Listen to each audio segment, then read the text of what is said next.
একটা অশ্লীল প্রজন্ম, জেনজি যেটা, সেটাকে আমি বলি অশ্লীল প্রজন্ম। যে সরকার রাষ্ট্রপতির কাছ থেকে শপথ নিয়েছিল, যে সরকার যতগুলো অধ্যাদেশ জারি করেছে, যেগুলো এখন পাশ করানোর চেষ্টা চলছে, সবই রাষ্ট্রপতি সই করা অধিকাংশ, এবং সবচেয়ে বড় বিষয় হচ্ছে গণভোটের আদেশটাও রাষ্ট্রপতি সই করেছেন। তাহলে এই লোকটাকে বিরুদ্ধে যখন তারা কথা বলছেন, তখন কি আসলে যেটা আগে বলেছিলেন সেটা ভুল নাকি পরেরটা ভুল? এবং এর সাথে আরেকটা প্রশ্ন আমাকে করতে হবে, কারণ আপনি সাংবাদিক, সেটি হচ্ছে বাংলাদেশ গণমাধ্যমের স্বাধীনতা সূচকে আরো 3 ধাপ পিছিয়ে গিয়ে 152তম হয়ে গেছে সম্ভবত। এর আগে ছিল 149, এবং অনেকেই এটা চাপিয়ে দেওয়ার চেষ্টা করছেন এই সরকারের উপরে, কিন্তু এই সরকার এসেছেন মাত্র 2 মাস। এই ঘটনা তো 2 মাসের জন্য হয় নাই, পুরো একটা সময় জুড়ে হয়েছে, 1 বছর। তো আপনি কি একটু বলবেন যে কোথায় এই স্বাধীনতা পিছিয়ে গেল? কারণ অন্তর্বর্তী সরকার বারবার বলেছেন ওনারা নাকি আমাদেরকে কোনো কথা বলতে বাধা দেন না, সাংবাদিকরা একদম স্বাধীন এবং কোনো ধরনের স্বাধীনতার হুমকি হয় না, যদিও সাংবাদিকরা জেলখানায় গিয়েছে। জি, তুষার ভাই, আবারও সুযোগ করে দেবার জন্য ধন্যবাদ।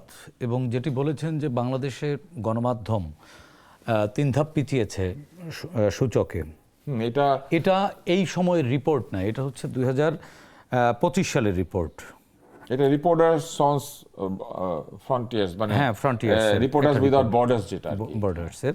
এটা এরা প্রত্যেক এক বছর আগের রিপোর্টটি কিন্তু 1 বছর পরে প্রকাশ করে। সুতরাং এটি এই সরকারের উপরে আমি দায় চাপাতাম যদি এটি 2027 সালে প্রকাশ হতো।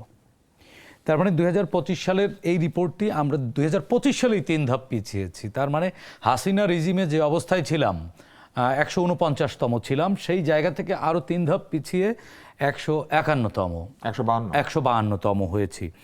তার মানে খুবই স্বাভাবিক যে অভ্যুত্থান পরবর্তী সময়ে গণমাধ্যমের কি পরিমাণ স্বাধীনতা ছিল। গণমাধ্যমে বন্দুক ঠেকায়নি, গুম করেনি, তুলে নিয়েও যায়নি, এটা ঠিক। কিন্তু তুষার ভাই, আপনি নিজেও 2-1 বার হয়তো সোশ্যাল মিডিয়ার ট্রলের মুখে পড়েছেন, বুলিংয়ের মুখে পড়তে হয়েছে আপনাকে। মব নামের একটি নতুন শব্দ আমাদের সংস্কৃতিতে যুক্ত করেছে এই অন্তর্বর্তীকালীন সরকার এবং এই যে প্রেশার গ্রুপ। আপনার একটা দারুণ শব্দ বললেন যে প্রেশার সচিব। হ্যাঁ, এই নতুন শব্দের কারণেই আমরা এই 3 ধাপ পিছিয়েছি। এটি এই সরকারের উপরে দায় দিয়ে কোনো লাভ নেই। আরেকটি জিনিস আপনি প্রায়ই বলে থাকেন যে বাক স্বাধীনতার অর্থ কি? আরেকজনের শালীনতাকে হরণ করা? বাক স্বাধীনতা অর্থ কি? শাহবাগ মোড়ে মাইক ভাড়া করে যা ইচ্ছে তাই গালাগালি করা, বিভিন্ন অঙ্গ প্রত্যঙ্গের নাম বলা, এটি কি বাক স্বাধীনতা? বাক স্বাধীনতা মানে কি হচ্ছে একজন নারীকে প্রকাশ্যে, যা এই অনুষ্ঠানে আমরা বলতে পারি না বা আমরা শুনলেও আমাদের কান লজ্জা পায়, সেরকম শব্দের চর্চা করা? বাক স্বাধীনতার অর্থ কি মানে সামাজিক যোগাযোগ মাধ্যমে একজনের বিরুদ্ধে যা খুশি তাই লিখে দেয়া? নিশ্চয়ই সেটা না।